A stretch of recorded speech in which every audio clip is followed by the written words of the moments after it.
আসসালামু আলাইকুম সবাইকে নতুন আরেকটি ভিডিওতে স্বাগত জানাচ্ছি।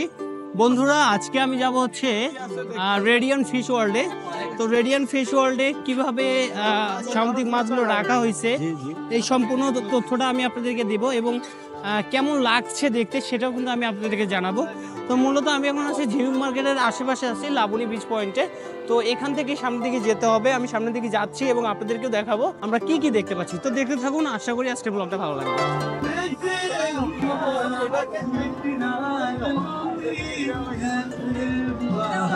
এখানে কিন্তু আপনারা যদি আসেন এই হোটেলে, আপনি কিন্তু খাওয়া দাওয়া করতে পারবেন, সাথে কিন্তু এরকম একটা মন মুগ্ধকর কনসার্ট দেখতে পারবেন।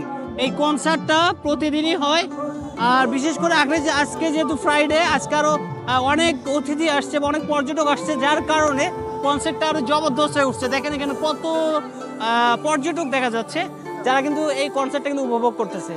তো আপনারা যদি চান যে ওনার সামনাসামনি গিয়ে কিছু খাবেন প্লাস তারপরে কনসার্টটা উপভোগ করবেন, সেটাও কিন্তু আপনারা কিন্তু করতে পারবেন।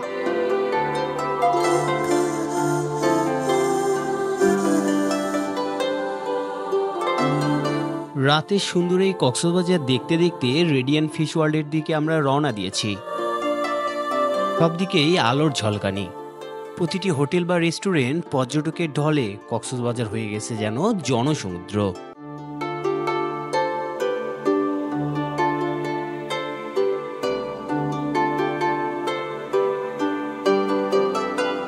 তো ফাইনালি আমি এখন রেডিয়ান্ট ফিশ ওয়ার্ল্ডে আসছি। এটা আমার সামনে আপনারা দেখতে পাচ্ছেন, এটা হচ্ছে রেডিয়ান্ট ফিশ ওয়ার্ল্ড। এখানে মূলত হচ্ছে 300 টাকা করে টিকিট নিচ্ছে পার পিস, পার জন্য 300 টাকা করে টিকিট। তো আমরা 300 টাকা করে টিকিট কাটবো, ভিতরে কি কি আছে সব কিছু দেখবো, আপনাদেরও জানাবো যে সাগর তলের রহস্য কি কি রহস্য আছে ভিতরে, ওনারা কি কি নিয়ে এসে রাখছে সেটা আমি জানাবো। ফাইনালি টিকিট আমাদের কাটা হয়ে গেছে। এখানে হচ্ছে 2টা টিকিট দেখতে পাচ্ছেন, 2টা টিকিট হচ্ছে 600 টাকা নিছে। এই রেডিয়ান্ট ফিশ ওয়ার্ল্ডে অনেকজনই দেখেন সিরিয়ালে আসতেছে। ফাইনালি আমরা এখন ভিতরে প্রবেশ করছি, আসো ফিশ ওয়ার্ল্ডের ভিতরে। ও মাই গড, এটা যা লাগছে আমার সত্যি অসম্ভব সুন্দর লাগছে বিষয়টা। এখান থেকেই এখন আলোড়ন সৃষ্টি।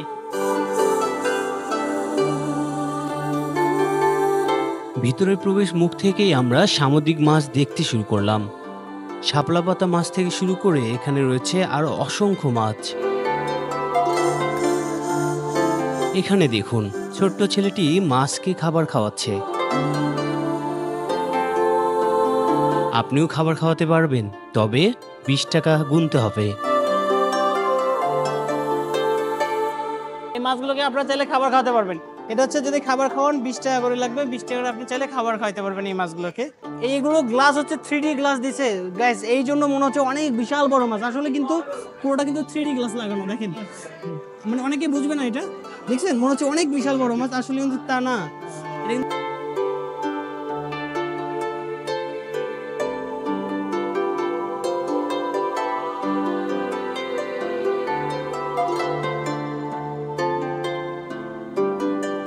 এখানে এটা কিন্তু মূলত এগুলো কিন্তু শৈবাল মাছ, শৈবালের মতো ডিজাইন করে রাখা হয়েছে মানুষকে বোঝানোর জন্য যে এগুলো শৈবাল। আর এখানে দেখেন বড় বড় কিন্তু চিংড়ি মাছ, এগুলো না। রেডিয়ান্ট ফিশ ওয়ার্ল্ডের কিছু তথ্য আপনাদের জানা দরকার। এখানে সমস্ত মাছগুলোকে 3D গ্লাসের ভিতরে রাখা হয়েছে, যার কারণে অনেক ছোট ছোট মাছগুলো আপনারা বিশাল বড় দেখতে পাবেন। সত্যি অর্থে মাছগুলো অনেক ছোট।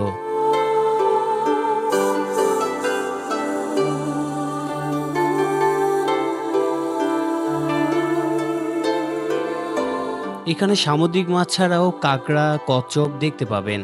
সম্পূর্ণ ভিডিও শেষে আমি আপনাদের একটি গুরুত্বপূর্ণ তথ্য দেব, যে তথ্যের কারণে আপনাদের হয়তো রেডিয়ান্ট ফিশ ওয়ার্ল্ড সম্পর্কে ধারণাই বদলে যাবে।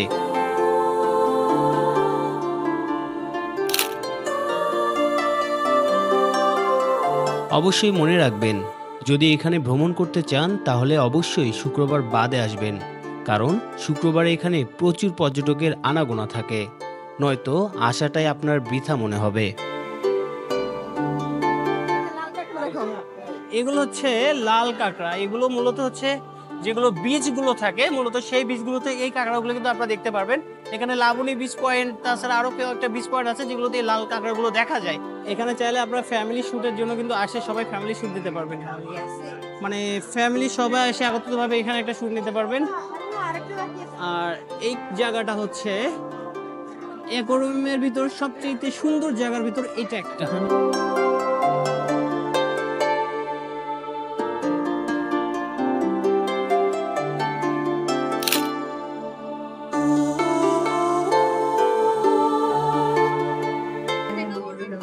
আমার মাথার উপরে মাছ যাচ্ছে, কি একটা অবস্থা দেখেন ভাই। আবার ওই মাছটাই নিচে চলে আসলো, উপর দিয়ে আসলো মাছটা কত বিশাল, নিচে গেল মানে ছোট হয়ে গেল। তার মানে এখানে কি বুঝতেছেন, এগুলো সব গ্লাস হচ্ছে 3D গ্লাস, যার কারণে মানুষ বুঝতেছে যে মাছগুলো আসলে অনেক বড়, আসলে অনেক বড় মাছ, এগুলো ছোট ছোট মাছ, কিন্তু এগুলো 3D গ্লাসের কারণে মাছগুলো বিশাল বড় দেখা যাচ্ছে। দেখাই, এই যে মাছটা, এই মাছটা মনে হচ্ছে যে অনেক বড় না, এই মাছটা যখন সাইড দিয়ে নেমে যাবে তখন দেখবেন মাছটা আসলে কতটা ছোট। আপনি বলেন এত বড় কচ্ছপ হয় দেখছেন? আমার কোনোদিন এত বড় কচ্ছপ দেখিনি, এখানে যত বড় কচ্ছপ দেখতেছি এই গ্লাসটার কারণে কচ্ছপটা বিশাল দেখা যাচ্ছে। আর এটা কিভাবে দেখবেন, ক্যামেরাটা এরকম করলে বোঝা যায়, ক্যামেরাতে না, আমরা চোখ দিয়ে বুঝতেছি যে এখানে জুম করা হয়েছে, গ্লাসটা এদিকে সরানো হয়েছে, যার কারণে এই কচ্ছপটা অনেক বড় দেখা যাচ্ছে। ওয়াও, টুকু টুকু টুকু একটা কচ্ছপ, এটা এই যে এখানে একটা কচ্ছপ ঘুমাই গেছে না, এগুলো ঘুমাইছে, এরা অনেকদিন বাঁচে। আমি ঝর্ণার কাছে, পিছনে আমার ঝর্ণা, ফিশ ওয়ার্ল্ডের মাঝে ঝর্ণা, ভাবেন কতক্ষণ একটা মানে উপস্থিতিটা দেখেন। কিন্তু ওই যে একটা কথা বলছি যে মানুষের অত্যাচার, ভিড়, যার কারণে আপনি কোথাও ভালোভাবে এনজয় করতে পারবেন না। এখানে মনে করেন কেউ যদি ঝর্ণার কাছে ছবি তুলতে চায়, এখানে লাইন ধরতে হবে, সিরিয়াল ধরতে হবে, কাজে আমার দ্বারা এটা সম্ভব না। আমরা পরের স্টেপে যাবো, আপনাদেরকে দেখাবো আর কি কি আছে।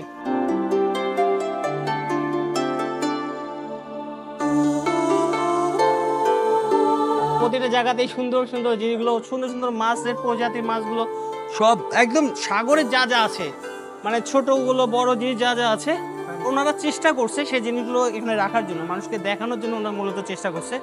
এখানে দেখেন, এই যে দেখেন, এগুলো সবগুলো কিন্তু ঝিনুক, এগুলো জ্যান্ত ঝিনুক, কিন্তু এগুলো কিন্তু নড়ে, হ্যাঁ জ্যান্ত ঝিনুক। এই গ্লাসটা কতটা উঁচা করে দিছে দেখেন, এই চিংড়িগুলো দেখে মানুষ ভাবতেছে যে এত বিশাল বড় বড় চিংড়ি, আসলে গ্লাসটা কত উঁচা করে দিছে দেখেন। মানে এইগুলো কিন্তু 3Dর মতো গ্লাস করে দিছে, যেন মানুষ এটা ভাবে যে বড় বড় গলদা চিংড়ি। এগুলো হচ্ছে সাগরের তল দেশে থাকে, মানে সাগরের সবচেয়ে নিচে একদম মাঝে মাটির সঙ্গে মিশে থাকে যে মাছগুলো ছোট ছোট, সেগুলো মাছগুলো এগুলো। এই মাছগুলো যখন আপনারা সাগরের অনেক ভিডিওগুলো দেখবেন, ডকুমেন্টারি ভিডিওগুলো দেখবেন, এই ভিডিওগুলোতে দেখতে পারবেন, যেগুলো ন্যাচারাল ডকুমেন্ট ভিডিও দেখে সেগুলো দেখতে পারবেন যে এই মাছগুলো সাগরের একদম নিচে ঝাঁক বাজে থাকে। এগুলো হচ্ছে সেই মাছ, যদিও আমি নামটা জানি না। পা দিয়ে থেরাপি নিচ্ছে মানুষ, আমি আপনাদের একটু দেখাই। একটা আপু পায়ে মাছের থেরাপি নিচ্ছে, এটা ছোট ছোট মাছ এসে পায়ে আঘাত করবে। মাছ অনেক ছোট, বেশি মাছ নেই, এক ঝাঁক মাছ এমনটা না।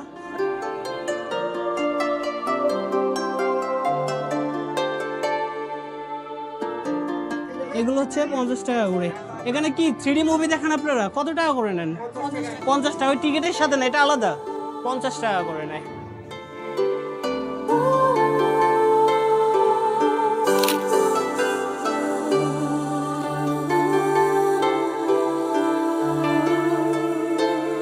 মূলত হচ্ছে খাবারের একটা রেস্টুরেন্ট করছে 3য় তলাতে।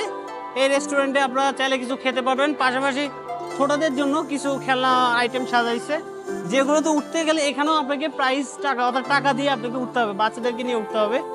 তবে এখানে একটা জিনিস ক্লিয়ার বা পরিষ্কার, সে জিনিসটা হচ্ছে আপনারা যেটাই করেন না কেন সবটা জায়গাতেই টাকার ব্যবস্থা, টাকা ছাড়া কোনো গল্প নাই। আর এই যে কয়েকটা মাছের জন্য পুরো কিন্তু 300 টাকা টিকিট, এটা ভেবে চিন্তে তারপরে আসবেন।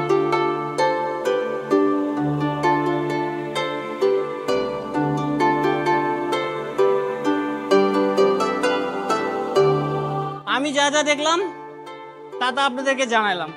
এর চেয়ে বেশি যদি আপনারা কিছু দেখে থাকেন সেটা কমেন্টসে আপনারা জানাতে পারেন। 300 টাকার বিনিময়ে 3য় তলা পর্যন্ত, এক কথায় বলা যায় জাস্ট কয়েকটা মাছ দেখে, একটা অ্যাকোয়ারিয়ামের ভিতরে মাছ কয়েকটা দেখে মাথাটা ওয়াশ করে দিয়ে, ব্রেনটা ওয়াশ করে দিয়ে আপনাদেরকে বিদায় করে দিচ্ছে। এখানে যে 600 টাকা দিলাম, এটা হলে মনে হয় আমাদের একবেলা ভালো তৃপ্তিতে খাইতে পারতাম, কারণ এখানে শুধু মানুষের জটলা ছাড়া আর আমি কিছু দেখতে পারলাম না। যে মাছগুলো সেগুলো 3D আকারে গ্লাসে দেওয়া হয়েছে, ছোট্ট একটা মাছ বিশাল বড় সাইজ দেখা যাচ্ছে, এটা কেউ বুঝতেছে কেউ বুঝতেছে না, সিম্পল একটা বিষয়। আর 3 তলা পর্যন্ত উঠে আসছে, 3 তলাতে একটা ছোটখাটো একটা রেস্টুরেন্ট বা পার্কের মতো করছে, যার কারণে ওখানে মানুষ কিছু করলে কিনে খেতে হবে, কিছু আবার রাইড করছে বাচ্চাদের জন্য, সেই রাইডও চড়তেও টাকা দিতে হবে। এছাড়াও আবার একটা দেখলাম ফিল্মের 3D ওয়ার্ল্ড করছে, ওখানেও টাকা দিতে হবে। টাকা ছাড়া কোনো গল্প নেই, বাকিটা আপনাদের বিষয়।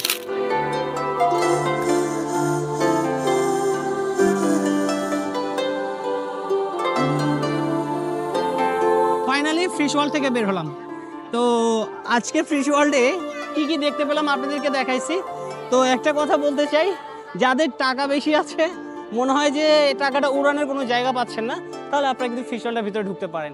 কারণ এখানে শুধুমাত্র 3D আকারের কয়েকটা গ্লাসের ভিতরে ছোট ছোট মাছগুলো বড় করে দেখাচ্ছে। এছাড়া কিছু সামুদ্রিক মাছগুলো আছে, এগুলো দেখাচ্ছে। কিন্তু একটা নিচের ফ্লোরে দেখেই উপরের তলাতে গেলে তখন 3D হচ্ছে মুভি, সেটা তো টাকা দিতে হবে। তার উপরে আরেকটা আছে, সেখানে পার্কের সিস্টেম করছে, খাবারের রেস্টুরেন্টের মতো করছে। আর কিছু দেখলাম জুয়েলারির একটা শপ বসাইছে, সেখানেও আপনাকে টাকা দিতে হবে। কাজে বলা যেতেই পারে যে আপনি যদি টাকা অপচয় করতে চান কক্সবাজারে, তাহলে এটা অন্যতম একটা মাধ্যম হতে পারে ফিশ ওয়ার্ল্ডে। আর এছাড়া বাচ্চাদেরকে নিয়ে এসে যদি রাইডে চলান, তার ভিতরেও কিন্তু টাকা দিতে হবে। তো এই ছিল ফিশ ওয়ার্ল্ডের সব কিছু। তো আমি যতটুকু পারছি ততটুকু আপনাদের রিভিউ দেওয়ার চেষ্টা করছি। তবে আজকে এই ফিশ ওয়ার্ল্ড থেকে বিদায় নিচ্ছি। আবারও নতুন কোনো ব্লগে নতুন কোনো জায়গায় আপনাদের সাথে দেখা হবে। তখন সবাই ভালো থাকবেন, সুস্থ থাকবেন, সবাই দীর্ঘ কামনা করছি। আসসালামু আলাইকুম।